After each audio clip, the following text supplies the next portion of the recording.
సంఘానికి స్తంభాలట. ఎవరు? పేతురు, యాకోబు, యోహాను. స్తంభాలు అంటే దాని అర్థం ఏంటి తెలుసా? సంఘం నిలబడిందంటే ఈ ముగ్గురు వలన యెరూషలేములో సంఘం నిలబడింది. ఆ ముగ్గురు నిలబడటం వల్ల యెరూషలేములో సంఘాన్ని బట్టి మిగతా అన్ని ప్రాంతాలకు వాక్యం వెళ్ళింది.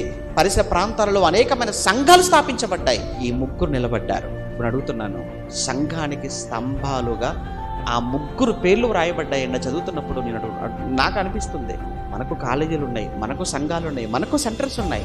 మన కళాశాలల్లో, మన సంఘాలలో, మన సెంటర్స్లో ఏమండి ఈ కాలేజీకి వీళ్ళే వెన్నెముకండి అని నీ గురించి చెప్పగలరా?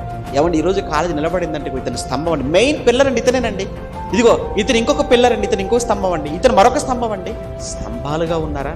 స్తంభాలు నిలబెట్టే వారిని స్తంభాలు అంటారు, పడగొట్టే వారిని ఏమంటారు? స్తంభాలు అనరు కదండి. కనుక యాకోబు గురించి, యోహాను కొరకు, పేతురు గారి కొరకు స్తంభాలు అన్నారు.